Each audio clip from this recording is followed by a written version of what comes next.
Good morning. My name is Kristen Waters, and I'm the principal at Denver South High School. I'd like to welcome you to our amazing school, and thank you for joining us for the rollout of the College Measures website. Helping to roll this out is Lieutenant Governor Joe Garcia, who I'm very excited to have here today. Thank you. His experience at both the K-12 level and higher education makes this a great way to roll out the program. You get it. You understand why there is a need for such a tool for students who are making decisions about college prior to going off to college. And this tool will help them have a more informed decision. And so we welcome you here. Thanks for being here, and look forward to learning more about it. Thank you. Thank you. Well, thank you, Dr. Waters. It is a pleasure to be here at South. We were just saying that I've been in all of the high schools, I think, in DPS except this one. So this is a first time for me. I really appreciate your opening up your outstanding facility to us here. I want to also recognize some other folks who are here in the room with me, besides the principal. And first, formerly from the Denver Public School Board and formerly president of the board, Dr. Nate Easley, now the executive director for the Denver Scholarship Foundation. We also have, of course, the well-known Dr. Steve Jordan, president of Metro State University of Denver, and an old friend and colleague of mine, Cliff Richardson, the president at Community College of Denver.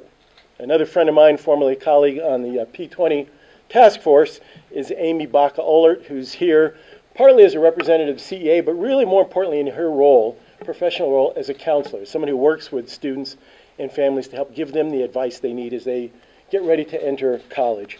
And then Misty Ruthven, who has been previously with the Department of Higher Ed and is now with the Colorado Department of Education. I also want to recognize, just because they rarely get recognized and they do so much hard work, the incredible staff of the Department of Higher Education who are here. And first, starting with Deputy Executive Director Dr. Matt Gianeschi and Dr. Beth Bean. Where'd Beth go? Here she is, who's our incredible IR Director, along with Maggie Yang from IR, who did so much of the heavy lifting to put this report together. Thank you both. Gully Stanford, who needs no introduction. Everybody knows Gully. He's the Director of Community Partnerships for College in Colorado. And then another famous, or at least notorious member of the department, Dr. Scott Mendelsberg, Director of DIRA, right there. He's, I guess, not quite as well known as his brother, but he's well known. Now, I came into office with Governor Hickenlooper a couple of years ago, and our priority really was how to create really more energized economy and create jobs for our citizens. And one of the priorities that we knew we had was to create really a globally competitive workforce. And that meant a well-educated population. We needed more of our young people to go to school, to graduate from high school, and then move on to post-secondary education. Now, I will say personally, as a parent of 4 kids, one of whom is still in college and 2 of whom have recently completed, and one who has just barely started. I will tell you, and then as president of a community college, as president of a university, I've talked to literally thousands of kids, thousands of parents about preparing for college. And in fact, trying to convince them, the institutions I were at were largely students who were first generation, trying to convince them that college was a worthwhile investment.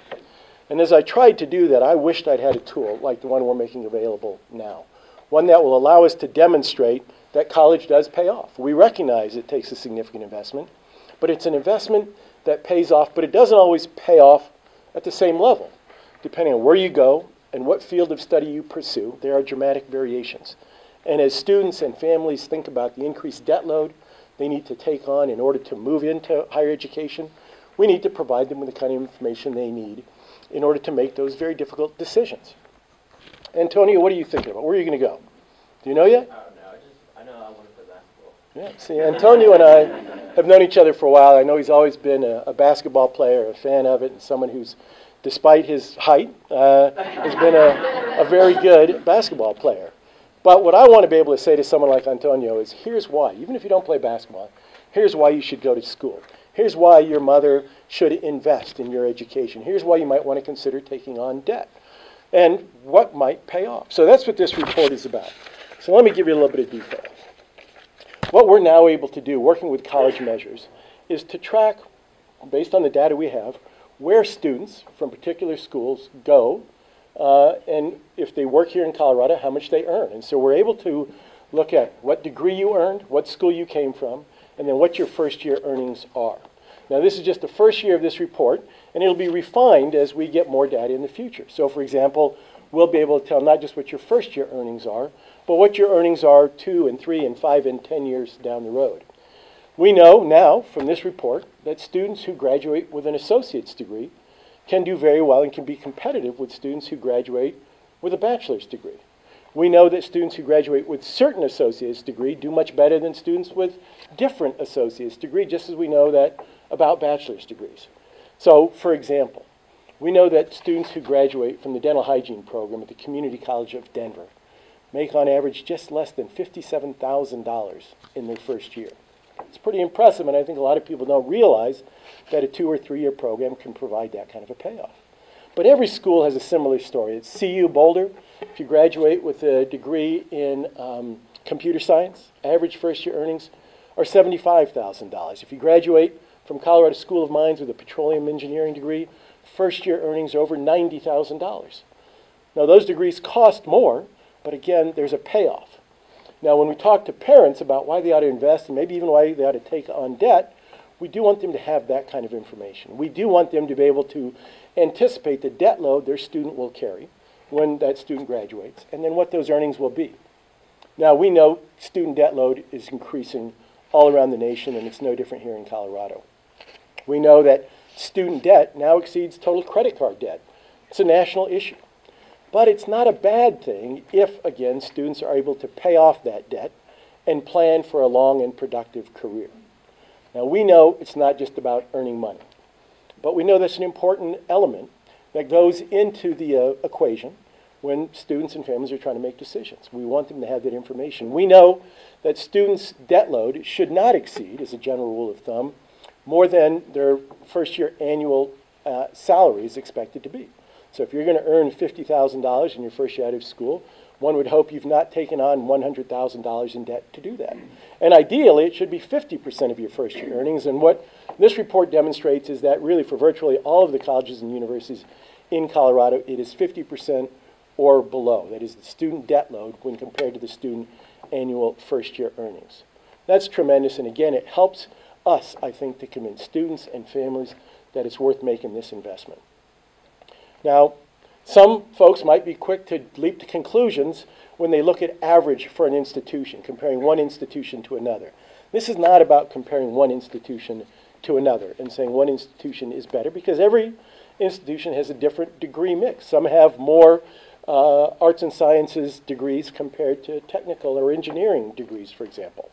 Some have an older student population where the first job will not be their first job. It'll be a step up in their career. So those earnings might be a little bit higher. So there's a lot of variations that are a factor of local economy. Are you graduating in Lamar or Alamosa or in Denver, where the wages tend to be higher? Those are a lot of pieces of information that also need to go into a family's calculation about the kind of investment they need to make. But this information is a great first step. It literally tells us for every student who is employed full-time in their first year after college here in Colorado, what they're making, by degree, by field of study, and that's important information for families. President Obama, in his recent State of the Union, said we need to provide more information to students and families as they enter college so that they know what the payoff is going to be. We have a couple of senators, one Democrat, one Republican in the U.S. Senate, who are saying we need to do this nationally, that every state needs to be reporting, every institution needs to be reporting on the first year earnings of their students. Well, here in Colorado, again, we're at the front of that curve, where we like to be. And we are providing that information because we think it's going to be helpful to parents and to students.